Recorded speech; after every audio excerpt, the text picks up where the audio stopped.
All right, thanks. Thanks for your patience. Good to win at home.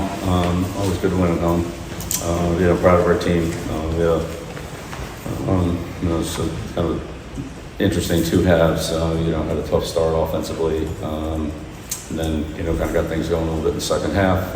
Defensively played well really for three quarters, and then give up at the end of the two-minute drives at the end, and hung on with the onside kick recovery and stop on defense. So like a lot of these games, they're close, they're tight, similar to some of the games that Stanford's played. Against Florida State, came down in the last play. BC was tight.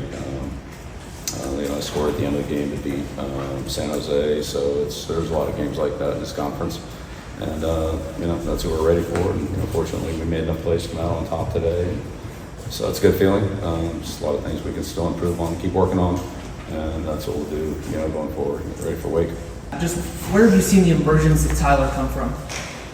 Yeah, he's worked really hard, going all the way back to the spring. He's one of the players that was a carryover from the previous team and has stayed with us, all the way through, which, again, it's like well less than half the team, so I just point that out. But yeah, he's really worked hard on his pass rush. He's gotten a lot stronger, and he's, I think, about maybe 15 to 20 pounds lighter than he is now. And that's all really good weight. He's explosive, he's strong, and his fundamentals and techniques rushing the passer have been something that he's refined and worked on, and working in coordination with the defensive linemen for pass rush games and stuff like that. So he's our guy blocking practice. I could just tell you, like, this, some of the things you see in the games are similar to what we see in practice. He's good edge speed, he has power, he's long, he's pretty athletic. Do you even allow yourself to sort of think about what you guys need to do to get bowl eligibility at this point? Right now, we're going to think about how we can correct our mistakes from the Stanford game, how to get better, and talk about the things we did well, things we didn't do well, and then we'll go on to Wake Forest and just let everything else take care of itself. So what has been the difference with the pass rush in the last few weeks? Is it something the way that maybe Tyler and Melkart are lining up, or is there some other things you guys are doing that are kind of opening up those lanes a little bit more? Well, I mean, again, the score has a lot to do with it. It's hard to rush a passer against Clemson when you're down by 4 touchdowns, things like that.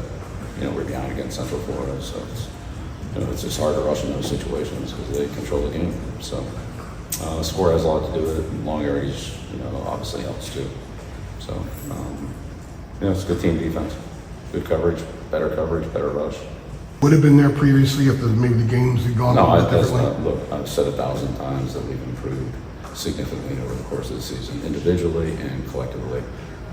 Our team defense, our team offense, our kickoff coverage. I mean, everything. It's not just one guy or one thing. It's a collective effort.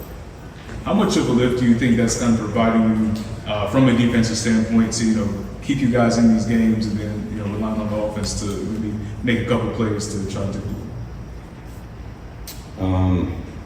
I mean, look, I think everybody that goes out on the field is going out there to do the best they can. The defense is going out there to stop them. The offense is going out there to move the ball and score points. And sometimes good things happen, but that's not all the time. So I don't think it's anything other than that, really. We had good field position defensively from our kicking game, and unfortunately, we weren't able to take advantage of the turnover in the first quarter. Or start whatever it was, first quarter and second quarter, whatever it was.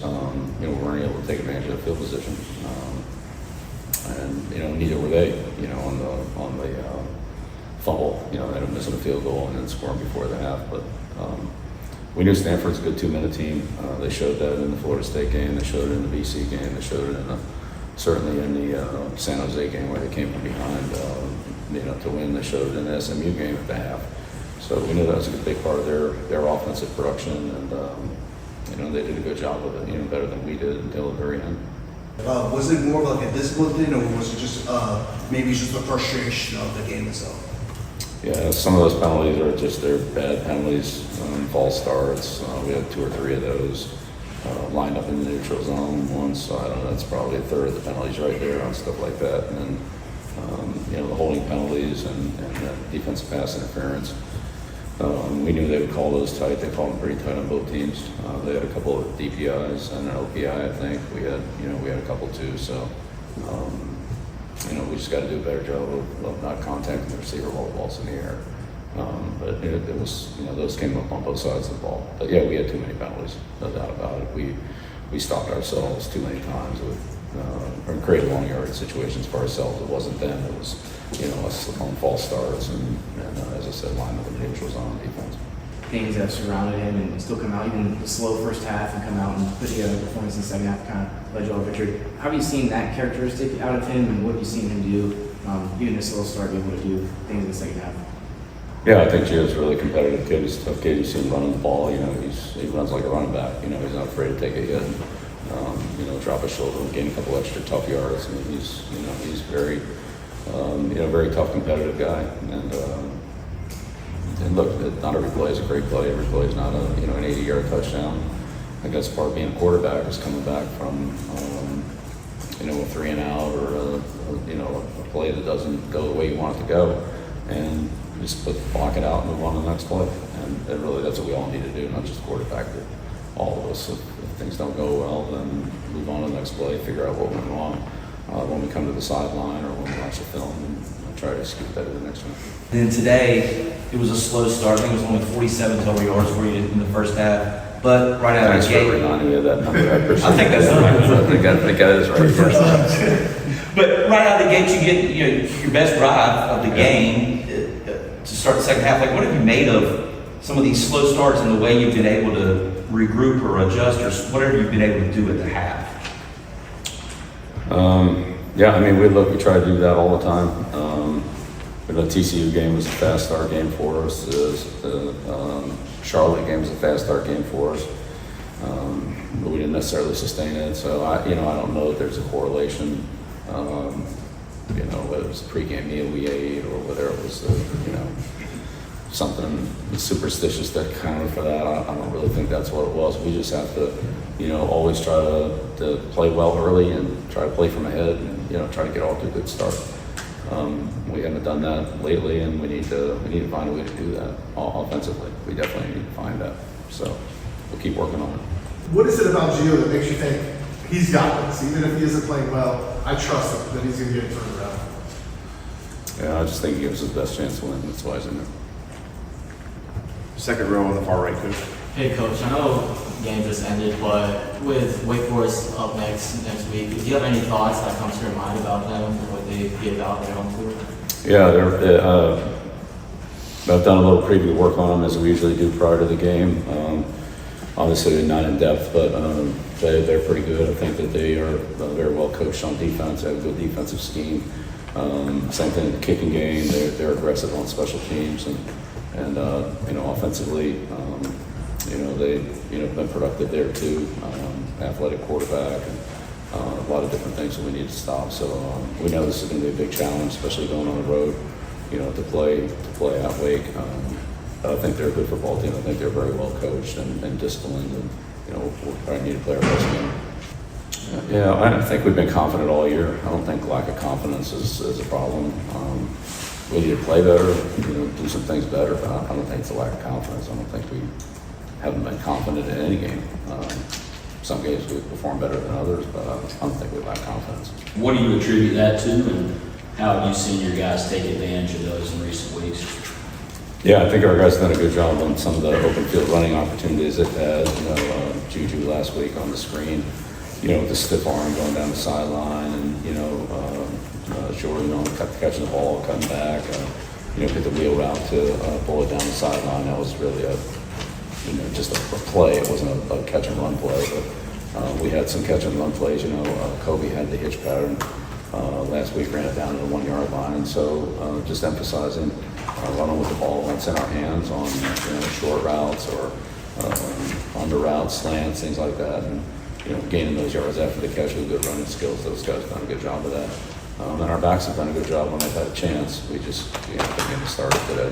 I'm curious just to what extent you see that as a coach. Can you just speak to any examples how it's played on offense?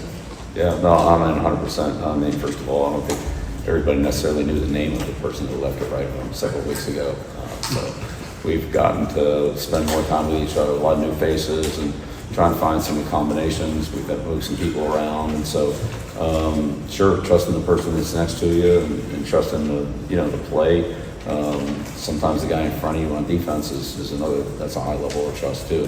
The person that plays in front of you and the on the when you line up for a play, if they do what they're supposed to do, then you can do what you're supposed to do, and if you're not sure, then you kind of wait to see where they are before you see where you go, things like that. So yeah, I think that has really helped us to be able to be more cohesive, to practice better, to work together on the field, at a higher level.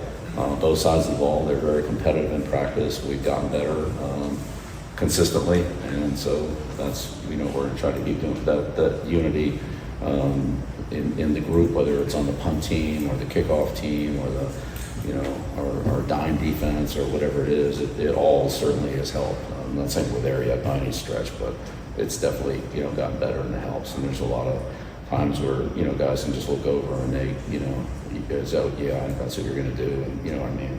We weren't anywhere close to that several weeks ago. Your guys' offense, particularly the second half, has really seen start playing closer to its full potential, playing a lot better in recent weeks. What are going to be those things you continue to do, you want to see your players continue to do to beat Wake Forest defensively, and what are going to be those offensive, difference maker plays that you guys need to make to overcome their tough defense and win your third straight game? Yeah, I mean, I'm going to have to kind of pass on that one. I just haven't studied them enough to know some of the specifics that you're asking. Those are great questions, and we need to get the answers to those. I just don't have them right now. But again, I think that they're very well coached. I think they're very sound in what they do. They make you beat them. They make you go out and execute well to beat them. They don't make a lot of mistakes and just give up a lot of easy plays because they're not sound at what they're doing. So, as I said, I think they're very well coached. They have probably the best pass rush that we're going to see this year, or certainly one of the best. They're very explosive on the defensive line. So, I know that's going to be a problem. I have to deal with that. But as far as how it's all going to come together and what we feel like will give us the best chance to be competitive against them, we'll have to figure that out here over the next few days. Is going back maybe the offense having that same level of movement, or why maybe they haven't had the same level of movement that the defense has? Well, and again, it goes in spurts. Like we had it in the second half offensively in the last two games. Defensively, we didn't have too much in the fourth quarter today. They drove the ball out of the field, 2 times. So I would say it's just an inconsistency that we just don't. In every area of the game, we're just not as consistent as we need to be. We do enough good things. We've done enough good things to, be competitive in the last 4 games, win 2 of them, lose 2 of them with a turnover inside the 1-yard line. But we're competitive. We just, to play better, we just need to be more consistent across the board. And that part of that's coaching, part of it's playing, part of it's, individual play, part of it's, our play as a unit. So everything's important. It all matters, and we're just trying to do everything better. I wouldn't say it's just like one thing that stands out. If there was one switch we could flip, I would do that. But I think that it's more of a consistency that we need. The different level that you're coaching now compared to what you used to coach, and how that has led to the improvement that the team has had as well. Yeah, I don't think it's as much about the level. I think it's, again, in retrospect, I think I could have done a better job in looking at some of our players and putting them in a better position to be successful. I think we have, tried to do that more as we've gone forward, and I think it's benefited some of them. Some of those, if we could have identified it a little bit sooner, that would have been helpful, but, we didn't. And so it's nobody's fault. It's just kind of the way it was. But as we played more games and got more opportunities to, see our guys work together, find the right combinations, and help them improve and put them in positions that are maybe a little better for their skill set. That's helped some of their production as well. So, again, going back to the early part of the season, there's a number of moving parts there. But, you know, again, in retrospect, I think, you know, we as a staff could have done a better job.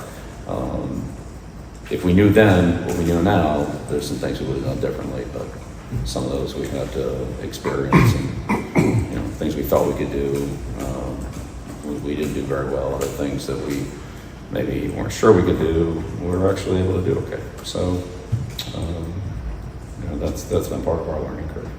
Thanks. How much of that is you guys game planning game by game, and how much of it is kind of what you answered Tim about knowing things that you can do better, you know, week to week? You know, some of our substitutions are predicated on certain things, personnel groups, you know, and other factors, without getting into a long dissertation on it. And so sometimes if things are going well, that takes a person out of a rotation or adds another person into a more playing time, more snaps. Not necessarily that one person's done anything wrong or right, but just that grouping is more productive, and that might lead to more opportunities for the people that are in that grouping, if that makes any sense. For you, what kind of conversations have you had with him about dealing with some of that and some of the outside noise, which is probably impossible for the guys to totally block out? And how has your respect for him in that sense grown over time as well? Yeah, I mean, I think he's handled it pretty well. We've talked about it a little bit, but not extensively. Really, I've just tried to coach him to help him, you know, do things that I think will help him execute better as a quarterback, or see the game, or see something that the defense is doing to try to help his execution. My focus has really been more on the coaching and the performance. I think he's a confident kid. He's a tough kid. And look, anybody that's played quarterback is, you know, has some good plays and some bad plays. And I think he's done a good job of bouncing back from them. He's had a couple in practice, and he's had some really good plays in practice. But, you know, he's good at moving on to the next play. And that's really what we all need to do, whether it's quarterback or any other position, is, you know, have a short memory. I mean, learn from it, but have a short memory and move on. Don't let it affect your confidence and your execution on the next play. Bill, with the amount of injuries on the offensive line lately, how have you seen that group kind of come together, and even how's that defensive line prepared them for games like this? Yeah, but we have trouble blocking our defensive line. So, you know, we see it every day. And we have multiple players, you know, that can rush, guys like Ty and Xavier. And some of the games and stunts that we run up there are you know, not that easy to pick up. So, you know, that's good work for our offensive line. So yeah, we do have some trouble with them. But it's good. Again, the competition makes us better, and so we embrace it and try to learn from it. Kind of opportunity for guys like them to rise up with just Sunday night football, basic periods. You kind of go over, Bill, with a lot of those younger guys. I'm curious just what maybe went into kind of designing that. It seems like a lot of intentionality put into developing the younger players. If you could just kind of talk us through that process. It's something we've always done. You know, it's going all the way back to Cleveland.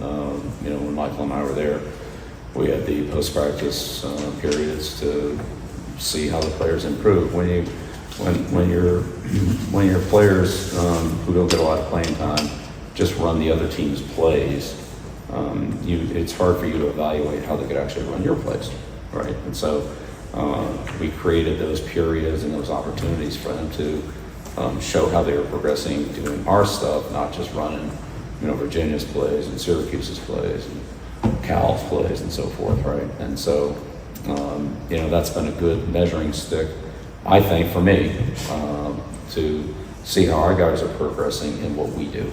And some of them have progressed to the point where they've earned playing time, both in the kicking game and on offensive defense. You've mentioned some of them, and there are some other ones as well. Jordan Hall being one of them, that through their performance in practice and against our better players. So if you're a scout team player running the other team's plays against our first defense or our first offense, and you continue to show up and be productive in those situations, that's a pretty good indication that you're probably ready to compete against that level of player. So it's a combination of both of those, but you do want to see, or I do want to see, our players running our plays to make sure that they can do what we need them to do, not just run playoff cards that Virginia ran or that Stanford ran. Anything that maybe you changed or adjusted, just kind of bringing that to UNC? No, you just do it with the players that are available. I mean, that's what Brady did the whole 2000 season. I mean, he never played. He was a fourth string quarterback, but he did all those plays of running our offense against our defense, the guys who didn't play, and you know, that's part of it is his development or Edelman's development or and whoever. Steve Neal, I mean, that's what all those guys, they started there and they worked their way up, and they weren't great, they weren't even good, but they became good, and some became great. And, you know, that was a path, again, for us to evaluate them, for them to gain confidence, you know, doing what we do. It's just hard to take a player who runs the other team's plays every week and then stick them in there and have them do your plays and think that, you know, it's going to look great. He just hasn't had enough repetitions at our stuff, so you have to find time to do those. And those guys enjoy competing against each other, and again, they make each other better. They've all improved, and that's helped the person across from them improve. And you know, I think that rising tide, you know, has brought all of us up. We're more competitive in practice, so probably more competitive in the games.